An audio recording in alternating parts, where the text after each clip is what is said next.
This is the Shine On You Crazy Daisy podcast, and I'm your host, Trudy Simmons from the Daisy Chain Group, providing platforms and opportunities for businesswomen to be seen and heard.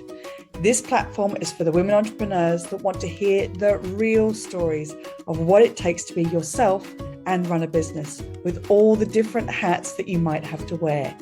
Come and join the Shine On You Crazy Daisy membership, offering online networking, co-working, collaboration and monthly masterclasses for you to grow your knowledge. Go to thedaisychaingroup.com for more information. These are the platforms to hear and share the stories of the tenacious, the rebellious, and the resilient women that are working towards the future that they build for themselves and their families. Hello and welcome to the Shine On You Crazy Daisy podcast, and I am thrilled and excited to introduce you to Caroline Sumners from Caroline Sumners. Caroline, thank you so much for being involved in the Shine You Crazy Daisy Volume 4. Please tell us about your business.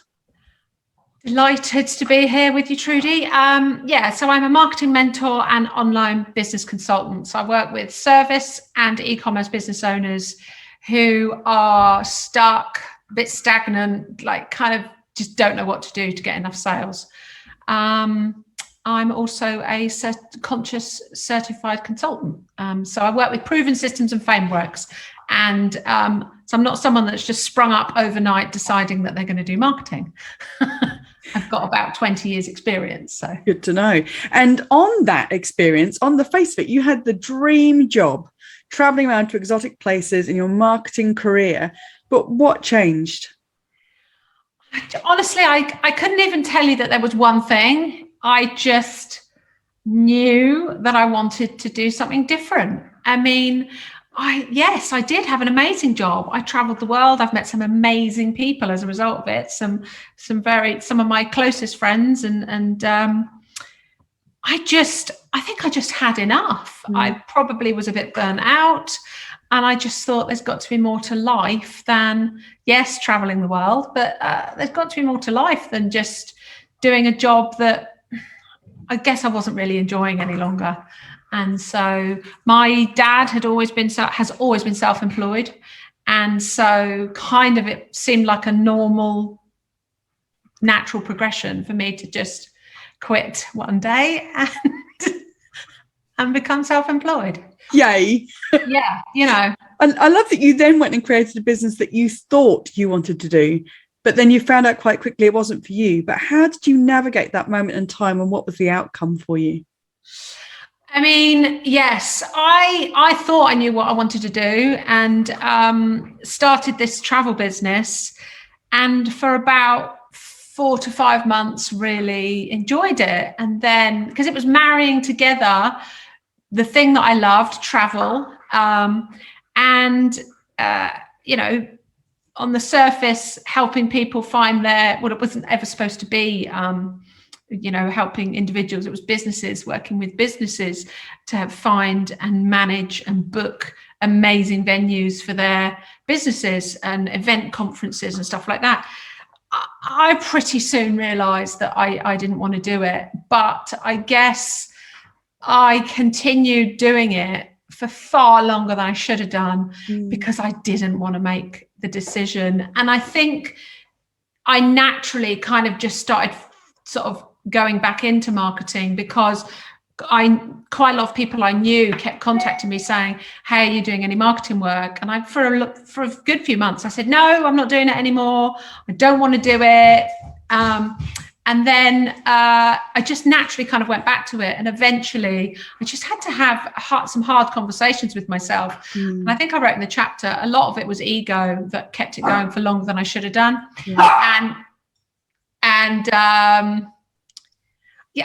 I can't even tell you what the deciding point was for me. Hang on, Oscar. I can't even tell you what the deciding point was for me to actually stop. I knew that I was doing myself a disservice to trying to do two different things. And ultimately, I'm quite good at making tough decisions, I think. I just allowed myself to not worry about what anyone else thought about the fact that I was failing in a business, which it wasn't really, and just go for it with closing. It's that thing as well of when you're good at making hard decisions, but sometimes it takes us so long to get there. And then once the decision is made, it's done. Yeah, and that's kind of what I'm like. I kind of mull it over in my head for quite some time. But once I've made the decision, I will execute it quickly. Yeah. And so, to be honest, I just sort of mulled it over didn't really talk to anyone else about it. Just was like, I knew that I wasn't enjoying what I was doing. And that I just, if I was going to stay working for myself, that I couldn't stay doing what I was doing. And I can't even put my finger on why I wasn't enjoying it, really. It just, it made me realize that the reason I quit my job was not because I didn't like marketing. It was because I didn't, it was the organization, the culture, all sorts of things. And I kind of tried to do a swerve in completely the opposite direction. And what I should have done was just take the thing that I was good at and I'd been doing for years and do that in another way. And that's what I'm doing now. But it took me a bit of a journey to get there. Always the way. Yeah. The title of your chapter is Things I Never Knew That I Needed to Know to Run My Own Business. And you gave this brilliant list of things that people need to know to be able to run their own business. Tell us 2 of your favorites from that list. Yeah, I mean, when I said I was going to do this chapter, I was like, what am I going to write about? I've got no idea.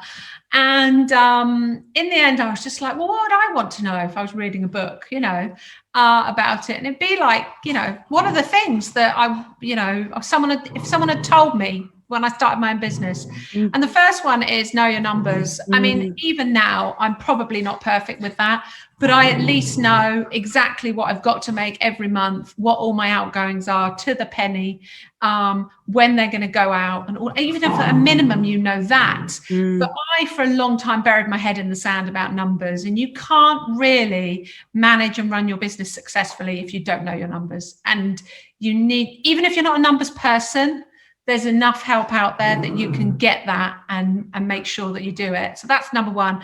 And the second one is, and this is from bitter experience, only work with people that you like.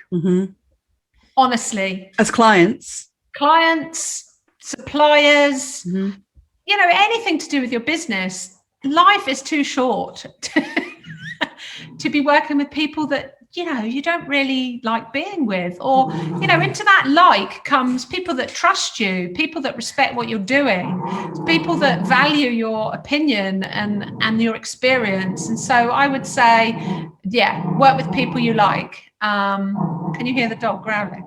Yes. The joys of working from home. Well, I've got 2 dogs here. I would only normally have one. I'm looking after another one. So Oscar, the Maltese Shih Tzu poodle, is making an appearance, is the one doing the growling, not my dog. So but definitely work with people you like. Definitely work with people you like, because otherwise, you end up resenting the people that you're working with. Yeah. And it's just not successful. Trudy, this is a disaster. Am I doing something fun? So if there was one lesson that you've learned that you want every entrepreneur to know, what would it be? Aside from my 2 lessons? Yeah.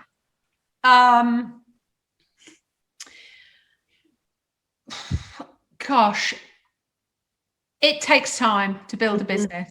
No matter what you see on Instagram and on social media, it takes time and it takes consistent, hard work. I'm not saying that, sometimes someone comes into it and immediately they don't have success. Of course they do. But to grow a successful business over time takes time. There's no such thing as an overnight success. No. In my opinion. No, well, it's interesting. When you look at some of the big people that are out there, they talk about this a lot. Their overnight success took 8 years.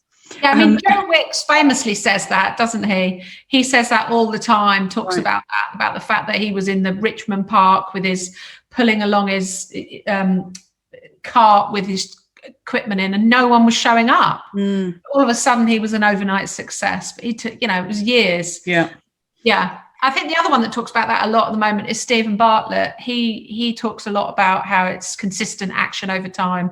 There's no such thing as overnight success. And I think that's so true. And I think social media paints a picture that you can just open a business and the next day you're a millionaire. Well, I don't know anyone personally that's been in that situation. So fingers crossed.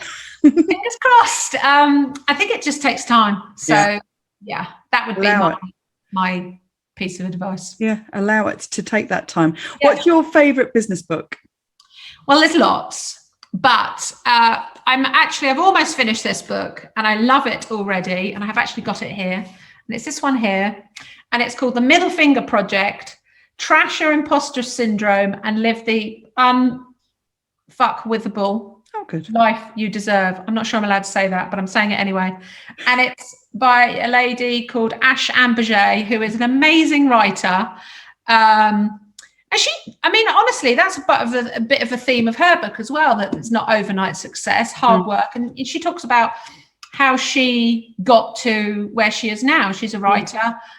She's written this book, but she's got an amazing business. I don't know her personally, but I think that this is a really interesting, funny, and sort of no holds barred account, really, of what it takes to actually run a business. She is very straightforward. That is amazing. Caroline, thank you so much for writing the chapter for Shine Your Crazy Volume 4 and for being on the podcast. Thank you. Thank you. Thank you for watching. If you like what you saw, please like the video and click the subscribe button for this channel for more inspiration.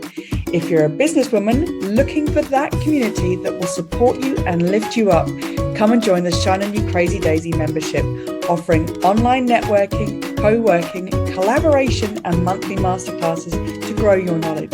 Go to thedaisychaingroup.com for more information. And for even more inspiration, please go to the link under the video and get your copy of the Shine On You Crazy Daisy series of books with inspirational and motivating stories from businesswomen around the world.